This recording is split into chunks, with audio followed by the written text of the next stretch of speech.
ಇದು ಡಾಕ್ಟರ್ ರಾಜ್ಕುಮಾರ್ ಹಾಗೂ ಡಾನ್ ಜಯರಾಜ್ ಕುರಿತ ಒಂದು ಸ್ಫೋಟಕ ಸುದ್ದಿ. ಅಣ್ಣಾವ್ರ ವಿರುದ್ಧ ಡಾನ್ ಜಯರಾಜ್ರನ್ನ ಎತ್ತಿ ಕಟ್ಟಿದ್ರು ಆ ಇಬ್ಬರು ನಟರು. ಹಾಗಾದ್ರೆ ಆ ನಟ ಯಾರು? One of the ಕನ್ನಿಂಗ್ notorious rowdy Don Jayaraj ಮತ್ತು ಅಣ್ಣವರಿಗಿದ್ದ ಸಂಬಂಧ ಏನು?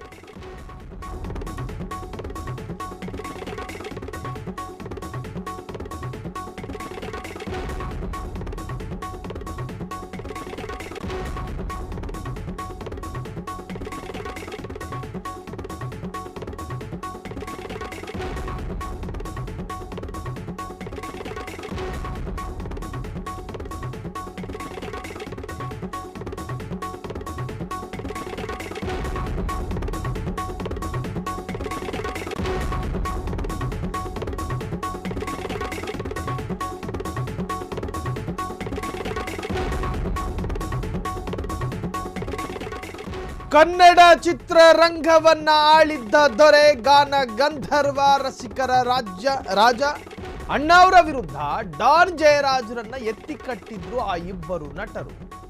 ಯಾವ ವಿಚಾರದಲ್ಲಿ ಮತ್ತು ಕಾರಣ ಏನು? ನಿಮ್ಮ ಫ್ರೀಡಂ ಟಿವಿ ಅದನ್ನ ರಿವೀಲ್ ಮಾಡುತ್ತೆ. ಡಾಕ್ಟರ್ ರಾಜ್ ಅಭಿಮಾನಿಗಳು ಪ್ರತಿಯೊಬ್ಬರು ಈ ಸ್ಟೋರಿಯನ್ನು ನೋಡಲೇಬೇಕು. ಭೂಗತ ಲೋಕದ ಕಿಂಗ್ ಡಾನ್ ಆಗಿದ್ದ ಜಯರಾಜ್, ಕೋಟಿ ಕೋಟಿ ಕನ್ನಡಿಗರ ಆಸ್ತಿಯಾಗಿದ್ದ ಡಾಕ್ಟರ್ ರಾಜ್ಕುಮಾರ್. ಡಾಕ್ಟರ್ ರಾಜ್ಕುಮಾರ್ಗೆ ತೊಂದರೆ ಕೊಟ್ಟಿದ್ದನಂತೆ ಈ ಡಾನ್ ಜಯರಾಜ.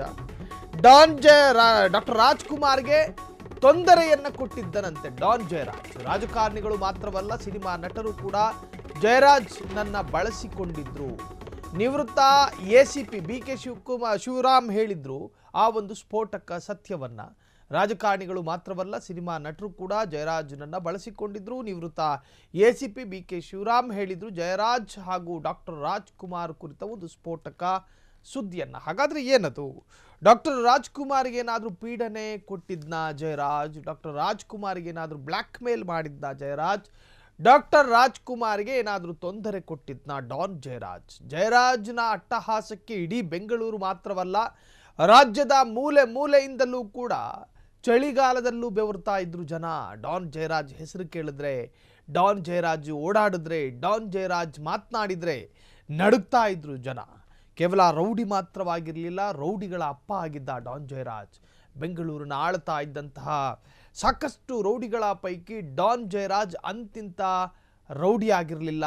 ಬಲಿಷ್ಠನಾಗಿದ್ದ, ಬಲಾಢ್ಯನಾಗಿದ್ದ, ಒಂದರ್ಥದಲ್ಲಿ ನೋಟದಲ್ಲೇ ಭಯಪಡಿಸ್ತಾ ಇದ್ದಂತಹ ಒಂದು ರೌಡಿ ಆಗಿದ್ದ.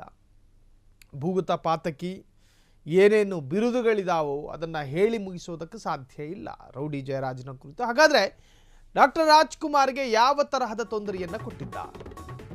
ರಾಜ್ಕುಮಾರ್ ಯಶಸ್ಸನ್ನ ಚಿತ್ರರಂಗದ ಕೆಲವರು ಸಹಿಸುತ್ತಿರಲಿಲ್ಲ. ಇಬ್ಬರು ಪ್ರಮುಖ ನಟರು ಅಣ್ಣಾವರನ್ನ ಹಣೆಯಲು ಯತ್ನಿಸ್ತಾ ಇದ್ರಂತೆ. ಡಾನ್ ಜಯರಾಜ್ರನ್ನ ಬಳಸಿಕೊಂಡಿದ್ರಂತೆ ಎಂದು ಹೇಳಲಾಗ್ತಾ ಇದೆ. ಸಂಪತ್ತಿಗೆ ಸವಾಲು ಸಿನಿಮಾ ಟೈಮ್ನಲ್ಲಿ ಈ ಘಟನೆ ನಡೆದಿದೆ. ಯಾರೇ ಕೂಗಾಡಲಿ ಹಾಡನ್ನ ಡಾನ್ ಜಯರಾಜ್ಗೆ ತೋರಿಸಿ ಅಣ್ಣಾವ್ರ ವಿರುದ್ಧ ಜಯರಾಜ್ ಗರಂ ಆಗುವಂತೆ ಮಾಡಿದ್ರು. ಯಾರೇ ಕೂಗಾಡಲಿ ಹಾಡು ನಿನಗೆ ಚಾಲೆಂಜ್ ಮಾಡಿ ಹಾಡಿರುವುದು ಅಂತ ಹೇಳಿ ಎತ್ತಿ ಕಟ್ಟಿದ್ರಂತೆ. ನಿನ್ನಂಥವರು ಎಷ್ಟೇ ಅಬ್ಬರಿಸಿದ್ರು ನನಗೇನು ಆಗಲ್ಲ, ಹೀಯಾಳಿಸಿರುವ ಹಾಡು ಈ ಚಿತ್ರ ಹಿಟ್ ಆಗೋದಕ್ಕೆ ಬಿಡಬೇಡ ಅಂತ ಹೇಳಿ ಜಯರಾಜ್ ಜೊತೆ ರಾಜ್ಕುಮಾರ್ ಬಗ್ಗೆ ವಿಷ ಕಾರಿದ್ರಂತೆ. ಈ ಸಿನಿಮಾ ಗೆದ್ರೆ ನಿನಗೆ ಅವಮಾನ ಎನ್ನುವಂತೆ ಜಯರಾಜ್ನನ್ನ ಒಪ್ಪಿಸಲಾಗಿತ್ತು. ಸಂಪತ್ತಿಗೆ ಸವಾಲ್ ನೋಡದೇ ಇರುವ ಹುಡುಗರು ಇಲ್ಲ, ವೃದ್ಧರು ಇಲ್ಲ, ಮಹಿಳೆಯರು ಇಲ್ಲ, ಸರ್ವ ವರ್ಗದ ಜನರು ಕೂಡ ಸಂಪತ್ತಿಗೆ ಸವಾಲ್ ಎನ್ನುವಂಥ ಚಿತ್ರವನ್ನು ನೋಡಿರ್ತಾರೆ.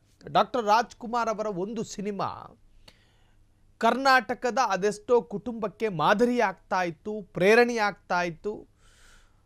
ಕರ್ನಾಟಕದ ಕನ್ನಡಿಗರ ಮನೋಮಂದಿರದಲ್ಲಿ ಎಂದೆಂದಿಗೂ ಮರೆಯಾಗದಂತಹ ಒಂದು ಚಕ್ರವರ್ತಿ ಇದ್ದರೆ ಅದು ಡಾಕ್ಟರ್ ರಾಜ್ಕುಮಾರ್ ಎನ್ನುವಂತಹದ್ರಲ್ಲಿ ಸಂದೇಹ ಬೇಡ. ಅನ್ಡೌಟೆಡ್ಲಿ ಡಾಕ್ಟರ್ ರಾಜ್ಕುಮಾರ್ ಇಡೀ ಕರ್ನಾಟಕದ ಕನ್ನಡದ ಮೇಷ್ಟ್ರು, ಜೊತೆಗೆ ಪ್ರತಿಯೊಂದು ಕುಟುಂಬಕ್ಕೂ ಕೂಡ ತನ್ನ ಸಿನಿಮಾದ ಮುಖಾಂತರ ಮಾದರಿಯಾದಂತಹ ವ್ಯಕ್ತಿ. ಸಂಪತ್ತಿಗೆ ಸವಾಲ್ ಎನ್ನುವಂತಹ ಸಿನಿಮಾ ಇತ್ತಲ್ಲ, ಆ ಸಿನಿಮಾದಲ್ಲೂ ಒಂದು ಹಾಡಿದೆ, ಯಾರೇ ಕೂಗಾಡಲಿ ಹೀಗೆ ಒಂದು ಹಾಡಿದೆ.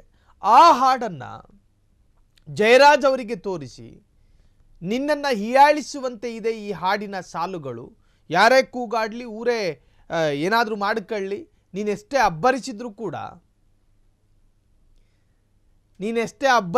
ಕೂಡ ನಿನ್ನಿಂದ ಏನೂ ಸಾಧ್ಯ ಇಲ್ಲ ಅನ್ನೋ ರೀತಿಯಲ್ಲಿ ಆತನ ತಲೆಗೆ ತುಂಬಲಾಗಿತ್ತು. ಅದರ ಅರ್ಥ ಏನು ಅಂತ ಹೇಳಿದ್ರೆ, ಜಯರಾಜ್ ಡಾಕ್ಟರ್ ರಾಜ್ಕುಮಾರ್ ವಿರುದ್ಧ ತಿರುಗಿ ಬೀಳಬೇಕು, ಅಲ್ಲೊಂದು ಗಲಾಟೆ ನಡಿಬೇಕು, ಆ ಸಿನಿಮಾವನ್ನು ತಡೆಯುವಂಥ ಪ್ರಯತ್ನ ಆಗಬೇಕು ಅನ್ನುವಂಥ ಇರಾದೆ ಮತ್ತು ಉದ್ದೇಶ ಆ ಎರಡು ನಟರಲ್ಲಿತ್ತೋ ಏನೋ ಗೊತ್ತಿಲ್ಲ. ಆದರೆ ಡಾನ್ ಜಯರಾಜ್ ಆ ಒಂದು ಹಾಡಿನ ಮುಖಾಂತರ ಸಿಡಿದೆದ್ದಿದ್ದ. ಹಾಗಾದರೆ ಮುಂದೇನಾಯಿತು? ಡಾನ್ ಜಯರಾಜ್ ಏನು ಮಾಡ್ದ? ಡಾನ್ ಜಯರಾಜ್ ಡಾಕ್ಟರ್ ರಾಜ್ಕುಮಾರ್ ನಡುವೆ ಇಬ್ಬರ ನಟರ ಮಾತು ಕೇಳಿ ತನ್ನ ಹುಡುಗರ ಜೊತೆ ಸೇರಿ ಸ್ಕೆಚ್ ಹಾಕಿದ್ದಂತೆ. ಅಣ್ಣಾವರ ಸಿನಿಮಾಕ್ಕೆ ತೊಂದರೆ ಕೊಟ್ಟಿದ್ದ ಡಾನ್ ಜಯರಾಜ್ ಹುಡುಗರು ಅಣ್ಣಾವರ ಸಹವಾಸಕ್ಕೆ ಹೋಗಬೇಡಿ, ಅಭಿಮಾನಿಗಳು ತಿರುಗಿ ಬೀಳುತ್ತಾರೆ ಎಂದು ಕಿವಿ ಮಾತು ಕೂಡ ಹೇಳಲಾಗಿತ್ತು. ಆದರೂ ಕೂಡ ತಲೆ ಕೆಡಿಸಿಕೊಂಡಿರಲಿಲ್ಲ ಡಾನ್ ಜಯರಾಜ್ ಪ್ರಭಾತ್, ಭಾರತ್, ನವರಂಗ್ ಹೀಗೆ ಸಿನಿಮಾ ಮಂದಿರದ ಪರದೆಗೆ ಬೆಂಕಿ ಇಟ್ಟಿದ್ರು ಆ ಕಾಲದಲ್ಲಿ. ಈ ಸಂಬಂಧ ದೂರು ದಾಖಲಾಗಿದ್ರು, ಯಾರು ಬೆಂಕಿ ಇಟ್ಟಿದ್ರು ಗೊತ್ತಾಗಲಿಲ್ಲ. ಬಹಳ ದಿನಗಳ ನಂತರ ಚಿತ್ರರಂಗದ ಕೆಲವರ ರಾಜಕೀಯದಿಂದ ಈ ಘಟನೆ ನಡೆದಿತ್ತು ಎಂದು ಹೇಳಲಾಗ್ತಾ ಇದೆ.